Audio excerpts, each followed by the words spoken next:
क्योंकि ये सिर्फ गीता प्रेस गोरखपुर के ही खिलाफ नहीं है, ये गीता के भी खिलाफ है। और यह बात कांग्रेस पार्टी ऐसे नहीं कह सकती कि आपने गीता प्रेस के विरोध को गीता से कैसे जोड़ दिया। मैं याद दिलाना चाहता हूं, माननीय प्रधानमंत्री जी इस समय अमेरिका का दौरा प्रारंभ कर रहे हैं। ठीक 9 साल पहले 2014 में जब प्रधानमंत्री के रूप में श्री नरेंद्र मोदी जी पहली बार अमेरिका की यात्रा पर गए थे और तत्कालीन अमेरिकी राष्ट्रपति को उन्होंने गीता भेंट की थी, तो यही वो कुनबा था जिसने छाती पीटी थी कि सांप्रदायिकता का प्रयास प्रधानमंत्री जी के द्वारा किया जा रहा है क्योंकि उन्होंने गीता भेंट की है। याद करिए, बैरक ओबामा उस समय राष्ट्रपति हुआ करते थे। अर्थात इनका विरोध सिर्फ गीता प्रेस से नहीं है, गीता प्रेस से जुड़े किसी मुद्दे पे नहीं है, इनका विरोध तो गीता से भी था। और संयोग देखिए कि इसी समय प्रधानमंत्री जी पुनः वहां दौरे पे हैं और 14 से लेकर आज तक कितना वक्त बदल गया है। मुझे लगता है कि कांग्रेस के लोग पता नहीं कौन से जाने अनजाने लोगों की किताबें तो कोट करने लगते हैं, अपने नेताओं की किताब नहीं पढ़ते। लोकमान्य तिलक ने गीता के ऊपर गीता रहस्य लिखी है और इसके साथ उन्होंने उस पुस्तक को कर्म योग शास्त्र कहा। महात्मा गांधी कौसानी में जाकर रहे और उन्होंने पूरी किताब लिखी अनासक्ति योग। डॉक्टर संपूर्णानंद ने क्या गीता पे लिखा, डॉक्टर राधाकृष्णन की Indian philosophy and Hindu way of life and idealist view of life, उसमें क्या लिखा। मुझे लगता है अपने नेताओं को ही पढ़ने की प्रवृत्ति कांग्रेस में पूरी तरीके से समाप्त हो गई है। और मैं यह भी याद दिलाना चाहता हूं कि जिसका उन्होंने विरोध किया था, यानी 2014 में गीता के विरोध से लेकर 2023 में गीता प्रेस के विरोध तक, मैं विनम्रता और दृढ़ता से कहना चाहता हूं कि गीता वो ग्रंथ है, दुनिया की अब तक की सबसे बड़ी साइंटिफिक डिस्कवरीज में से एक। जब एटम बम का पहला विस्फोट 16 जुलाई 1945 को न्यू मैक्सिको में हुआ था, तो एटम बम के आविष्कर्ता रॉबर्ट ओपेनहाइमर ने गीता को कोट किया था और कहा था, भगवान कृष्ण का वह वाक्य मुझे याद आता है, यदि सृजन भी मैं हूं तो विध्वंस भी मैं हूं। मैं फिर विनम्रता से पूछता हूं, कोई ऐसा उदाहरण बताइए जब किसी scientific discovery, and that too at the level of one of the biggest in the documented history of mankind, किसी साइंटिस्ट ने किसी धर्म ग्रंथ को कोट किया हो। एंड पॉइंट नंबर 2, वो साइंटिस्ट उस धर्म को मानने वाला ना हो। एंड पॉइंट नंबर 3, उससे यह नहीं कहा गया हो तुम हमारे मजहब में आ जाओ। इस महान परंपरा को कोई भी चीज मिल जाए तो भारतीय संस्कृति, भारतीयता, हिंदू धर्म, इससे जुड़ा कोई भी मुद्दा हो तो कांग्रेस के लोग उसके प्रति अपनी अवमानना और तिरस्कार को व्यक्त करने से नहीं चूकते। चाहे सेंगोल का विरोध हो जो दक्षिण भारत में तमिलनाडु से आया हो, या गीता प्रेस गोरखपुर का विरोध हो जो उत्तर भारत में उत्तर प्रदेश में हो। यानी उत्तर से दक्षिण तक उनकी यह भारत की संस्कृति विरोधी सोच, हिंदू विरोधी सोच पूरी तरीके से जग जाहिर है। और एक और बात मैं स्पष्ट कर देना चाहता हूं जो महात्मा गांधी के संदर्भ में उन्होंने कहा। महात्मा गांधी जी ने स्वयं 8 अक्टूबर 1933 को गीता प्रेस को पत्र लिखा था जिसमें उन्होंने सराहना की थी, भूरी भूरी प्रशंसा की थी। गुजराती भाषा में लिखा हुआ वह पत्र आज भी वहां संग्रहित है, जिसमें उन्होंने यह सुझाव दिया था कि आप कोई विज्ञापन मत लीजिएगा। और गांधी जी के उसी सुझाव को सिद्धांत मानकर गीता प्रेस ने आज तक न कभी विज्ञापन लिया, न कभी किसी विषय के ऊपर अपना विचार व्यक्त किया, न किसी विषय की या ग्रंथ की व्याख्या की, केवल ग्रंथों का प्रकाशन किया। और गांधी जी ने यह भी कहा था कि आप बाहर से डोनेशन भी मत लीजिएगा। और गांधी जी के उसी सिद्धांत का अक्षरशः पालन करते हुए उन्होंने कहा है कि सरकार के द्वारा दिए गए इस पुरस्कार से वह गौरवान्वित महसूस करते हैं, परंतु राशि वो नहीं लेंगे। मैं कांग्रेस से पूछना चाहता हूं, गांधी जी के कितने सिद्धांत आज आपके साथ हैं? गांधी का हिंद स्वराज है, गांधी का ग्राम स्वराज है, गांधी का सादा जीवन उच्च विचार है, कि गांधी की खादी है, गांधी का राम राज्य, गांधी का रघुपति राघव राजा राम, गांधी का अंतिम शब्द हे राम, और अब तो गांधी टोपी भी नहीं है। 15 साल पहले यूथ कांग्रेस के ऊपर से गांधी की टोपी राहुल गांधी जी ने हटवा दी थी, मॉडर्न कैप रख दी थी। और मैं एक और तथ्य आप सबके सामने रखना चाहता हूं कि जो लोग गांधी जी को लेकर और गीता प्रेस पर आपत्ति करते हैं, उन्हें मैं याद दिलाना चाहता हूं कि महात्मा गांधी जब यरवदा जेल में थे तो उन्होंने हनुमान प्रसाद पोद्दार जी को पत्र लिखा, और वह पत्र संपूर्ण गांधी वांग्मय खंड 50 पेज नंबर 274, जाके आप चेक कर सकते हैं। मैं पूरा पत्र नहीं पढ़ रहा हूं, सिर्फ उसकी 2 पंक्ति पढ़े दे रहा हूं, आप लोग सब जाकर उसे देख सकते हैं। वो लिखते हैं, प्रिय हनुमान प्रसाद जी, आज तुम्हारा पत्र मिला, तुम सब तक वहां हो, तुम जब तक वहां हो तब तक देवदास की चिंता नहीं रहेगी। अपने पुत्र के लिए लिख रहे हैं। देवदास ने भी मुझे लिखा है कि तुम उसके साथ बहुत स्नेहपूर्ण व्यवहार कर रहे हो। अर्थात जेल में बंद गांधी जी अपने पुत्र के कुशल क्षेम के लिए पोद्दार जी से न सिर्फ अपेक्षा कर रहे थे बल्कि उनको साधुवाद भी दे रहे थे। तो मेरे विचार से इधर उधर के लेफ्ट ओरिएंटेशन के लोगों की बात को कोट करने की बजाय अपने नेताओं की बात देख लें तो ठीक है। वैसे जिस राइटर की बात उन्होंने कोट की है, जयराम रमेश जी ने, उसने 2014 में भी लिखा था, it's time for to say goodbye to politics for Rahul Gandhi, सितंबर 2014 में। और उसने यह भी लिखा था कि 14 का चुनाव हारने के बाद बाई पोल में कांग्रेस ने अच्छा प्रदर्शन किया था और राहुल गांधी जी को राजनीति को गुड बाय कह देना चाहिए। कितना मानने वाले। परंतु मैं इससे अधिक एक गंभीर बात कहना चाहता हूं। आज कांग्रेस की मनोवृत्ति बहुत साफ है कि Muslim League is absolutely secular, no problem about it, and BJP is communal. And not only this, RSS is communal. और अब तो हद हो गई कि गीता प्रेस गोरखपुर भी कम्युनल है। और मैं यहां यह भी याद दिलाना चाहता हूं कि जो बहुत ऊंचे ऊंचे स्वर में कह रहे थे कि यह मुस्लिम लीग वो मुस्लिम लीग नहीं है, यह सरासर झूठ है। विभाजन के बाद बनी इंडियन यूनियन मुस्लिम लीग के पहले अध्यक्ष मोहम्मद इस्माइल मोहम्मद अली जिन्ना की मुस्लिम लीग के मद्रास प्रेसिडेंसी के अध्यक्ष थे। वो मद्रास प्रेसिडेंसी में उस जमाने में लगभग पूरा दक्षिण भारत आता था, और मोहम्मद इस्माइल के टाइम में दक्षिण भारत की 30 में से 30 मुस्लिम कॉन्स्टिट्यूएंसीज मुस्लिम लीग ने जीती थी। जिन्ना की मुस्लिम लीग ने 1946 में जीती थी और 95% मुस्लिमों का वोट प्राप्त किया था। और मैं कांग्रेस के लोगों को बता देना चाहता हूं, अगर जिन्ना को उपाधि थी कायदे आजम, तो मोहम्मद इस्माइल को उपाधि थी कायदे मिल्लत, यानी दक्षिण भारत के जिन्ना की तरह वो माने जाते थे। और इतना ही नहीं, आजादी के बाद ऐसा भी नहीं कि उनका कोई हृदय परिवर्तन हो गया था। 17 अगस्त को उन्होंने आजादी के बाद 47 में एक बयान दिया है कि उन्हें वैसे ही मुस्लिम पृथक निर्वाचन क्षेत्र चाहिए जैसे कांग्रेस ने 1916 से दिला रखे थे। अर्थात मुस्लिम्स के लिए अलग कॉन्स्टिट्यूएंसी नहीं चाहिए, उसमें वोट देने का अधिकार भी सिर्फ मुस्लिम्स को होगा, जिसको लेकर संविधान सभा में सरदार पटेल ने उनकी अच्छी खबर ली थी। और उनके दूसरे नेता बी पोकर साहब, उन्होंने भी इसी चीज की वकालत की थी। तो नाम बदल लेने से कैरेक्टर नहीं बदल जाता। और मैं कांग्रेस से भी कहना चाहता हूं, गांधी जी का नाम रख लेने से वो कैरेक्टर नहीं आ जाता। और मैं यह भी कहना चाहता हूं कि बहुत बार यह हो गया, अनाप शनाप के उदाहरण देकर वीर सावरकर जी का अपमान करना और महात्मा गांधी जी की दुखद हत्या के साथ उन्हें जोड़ने का प्रयास करना। तो यदि उन्होंने किताब कोट की है तो मैं भी किताब कोट करके बोल रहा हूं। एक बड़े लेखक हुए मनोहर मालगांवकर, जिन्होंने किताब लिखी the man who killed Gandhi in 1978, और उनका कोई संघ से कोई कनेक्शन नहीं था। उस किताब में वो लिखते हैं कि जब गांधी जी की हत्या संबंधी मुकदमा चल रहा था तो उनके वकील एमबी पोपटकर साहब को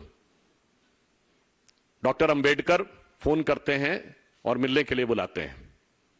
और उस किताब में लिखा है, मैं नहीं कह रहा हूं, कि डॉक्टर अंबेडकर को कोट करते हुए वो लिख रहे हैं कि डॉक्टर अंबेडकर का कहना है कि आपके क्लाइंट सावरकर पर कोई केस नहीं बनता, फिर भी उसको लेकर जबरदस्ती उन्हें फंसाने का प्रयास किया जा रहा है। और कैबिनेट के तमाम सदस्य इससे नाराज हैं। मैं फिर कोट कर रहा हूं, यह हमारा वक्तव्य नहीं है, भाजपा संघ का वक्तव्य नहीं है, यह मनोहर मालगांवकर ने अपनी किताब में कोट किया और वो कोई उस प्रकार के राइटर के थ्रू नहीं है जिसका जयराम रमेश जी उल्लेख कर रहे थे। और सावरकर जी छूट गए। अब मैं पूछना चाहता हूं कांग्रेस से, शायद आप में से बहुत से लोगों को, आज की युवा पीढ़ी को न याद हो कि लाल किले में मुकदमे में निर्णय होने के बाद भी अंतिम निर्णय उस अदालत में नहीं हुआ। उस समय पंजाब हाईकोर्ट की जो बेंच थी शिमला, उसमें जाकर मुकदमा हुआ और फाइनल सजा वहां से हुई। पर नेहरू सरकार सावरकर जी के खिलाफ हाईकोर्ट में क्यों नहीं गई? अगर उनको किताब में लिखी बात के ऊपर कोई ऐतराज है तो क्यों नहीं गए? क्योंकि उन्हें पता था धेले भर का कोई भी सबूत नहीं था। निराधार आरोपों के आधार के ऊपर इस प्रकार के निरर्थक अनर्गल आरोप वो सदैव लगाते रहते हैं। और एक संदर्भ और बता दूं, Muslim League is absolutely secular and RSS is communal. ये आज का एजेंडा नहीं है, ये नेहरू जी के जमाने का एजेंडा है। आप लोग जाके चेक करिएगा, selected works of Jawaharlal Nehru, शायद सीरीज 2 या 3 में जाके आप चेक कर लीजिएगा। 5 जनवरी 1948 को गांधी जी की हत्या से 25 दिन पूर्व सारे मुख्यमंत्रियों को नेहरू जी का लिखा हुआ पत्र है जिसमें वो कह रहे हैं मुस्लिम लीग की बैठकों से कोई दंगे होने की संभावना है, इसको मैं उतना खतरनाक नहीं मानता हूं। हिंदू और सिख सांप्रदायिकता खतरनाक मोड़ ले रही है और आप सब लोग आरएसएस के ऊपर सख्ती क्यों नहीं बरत रहे हैं? तो ये विचार जो है खानदानी है, ये सोच उनकी रूहानी है। इसलिए मैं पुनः यह कहना चाहता हूं कि गीता प्रेस गोरखपुर के मुद्दे के ऊपर जिस प्रकार का चरित्र कांग्रेस ने दिखाया है, यह उनकी भारत, भारतीयता, भारतीय संस्कृति, हिंदू धर्म और स्वयं महात्मा गांधी जी के आदर्शों के प्रति अवमानना का स्पष्ट प्रमाण है। धन्यवाद।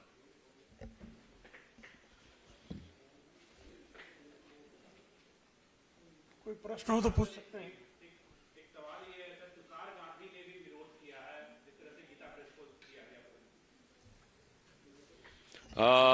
मान्यवर, अब देवदास गांधी जी तो उनसे पहले की पीढ़ी के हैं, उनके बारे में पत्र उपलब्ध है। अब हम गांधी जी की, सुनिए, कही बात से लिखी बात का महत्व अधिक होता है, ठीक? और परिवार का व्यक्ति कहे उसके मुकाबले सीधे वह व्यक्ति लिखे उसका महत्व अधिक होता है।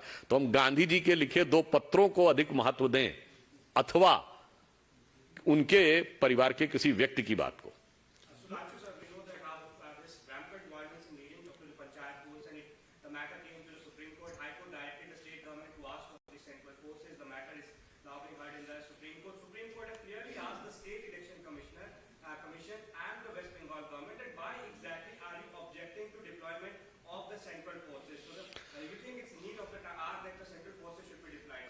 जस्ट यही, ठीक है, both in Hindi and English. Just we came to know about this, that the Honorable Supreme Court in a way has shown a clear mirror to the West Bengal government. They have been totally exposed. Supreme Court has said that the State Election Commissioner itself asked for deployment of the forces, and now you are opposing the deployment of the forces. In a way you are ridiculing your own previous stand. And this also shows that there is some nefarious design which is going on, and particularly when this type of rampant violence is very much there in the public domain. तो यह सर्वोच्च न्यायालय का जो निर्णय का संदर्भ है या टिप्पणी है वो अभी हाल ही में ध्यान में आई है, जिसमें पश्चिम बंगाल की सरकार और पश्चिम बंगाल का चुनाव आयोग पूरी तरीके से एक्सपोज हो गया है। सर्वोच्च न्यायालय का यह ऑब्जर्वेशन है कि यदि राज्य चुनाव आयोग ही यह पहले मांग करता है कि सुरक्षा बलों की अतिरिक्त तैनाती की जानी चाहिए और फिर वही न्यायालय में आता है कि सुरक्षा बल की तैनाती नहीं की जानी चाहिए, बहुत स्पष्ट रूप से उन्होंने यह कहा है कि चुनाव आयोग का काम सिर्फ यह मांग करना है कि सुरक्षा बल चाहिए या नहीं चाहिए, चाहिए तो कितने चाहिए, कौन सा सुरक्षा बल चाहिए और कैसा सुरक्षा बल चाहिए, यह चुनाव आयोग के अधिकार क्षेत्र में नहीं है।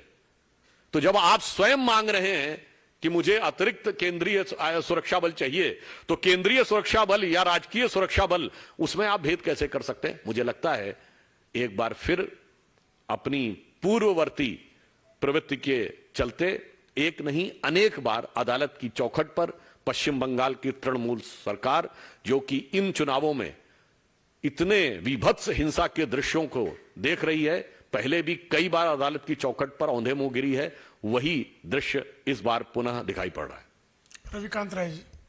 सुधांशु जी, अरविंद केजरीवाल के शीश महल के मामले में विजिलेंस डिपार्टमेंट ने पीडब्ल्यूडी के अधिकारियों को नोटिस भेजा है और प्रथम दृष्टया यह पाया गया है कि सभी नियमों का इसमें उल्लंघन किया गया है। देखिए, इस विषय पे चूंकि अब एक बार जांच की प्रक्रिया शुरू हो गई है, तो मुझे लगता है कि वह तकनीकी दृष्टि से चलनी चाहिए और तकनीकी गुण दोष के आधार के ऊपर जो भी उचित निष्कर्ष होगा वह सामने आएगा। वैसे टेक्निकल बात तो अलग है, मगर मॉरल और पॉलिटिकल सवाल तो सामने है, जिसका आज तक उत्तर नहीं दिया है कि वो जो शपथ लेते थे, शपथ पत्र भरवाए थे कि हम मकान नहीं लेंगे, आज इतना बड़ा मकान है, तो मतलब ये क्या से क्या हो गए देखते देखते। इस नैतिक सवाल का जवाब आज तक आम आदमी पार्टी ने नहीं दिया। पांडे जी।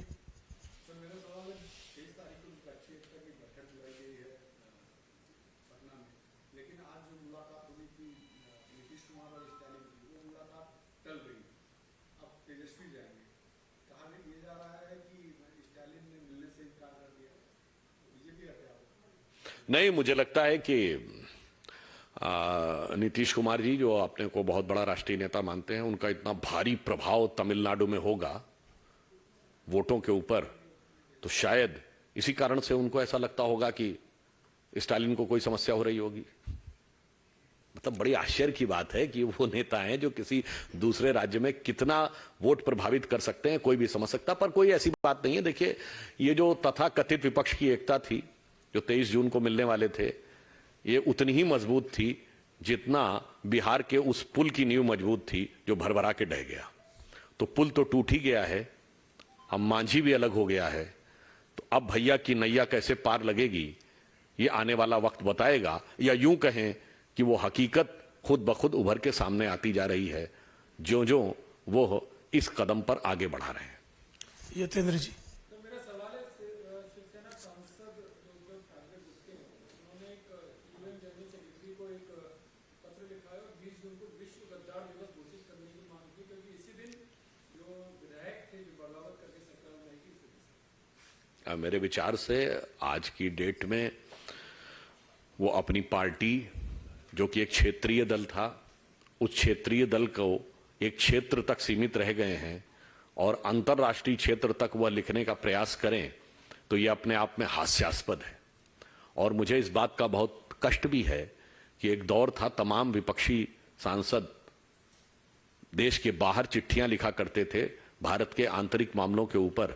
आज शिवसेना भी उसी दिशा में आगे बढ़ गई। मुझे लगता है एक तरफ मैं कहूं तो ये भारत की संप्रभुता, भारत की गरिमा, भारत की संवैधानिकता, तीनों पर तो आघात है ही है, मगर मैं ये भी कह सकता हूं कि इसी प्रकार वो अपना स्वयं का एक प्रकार से मजाक भी उड़ा रहे हैं।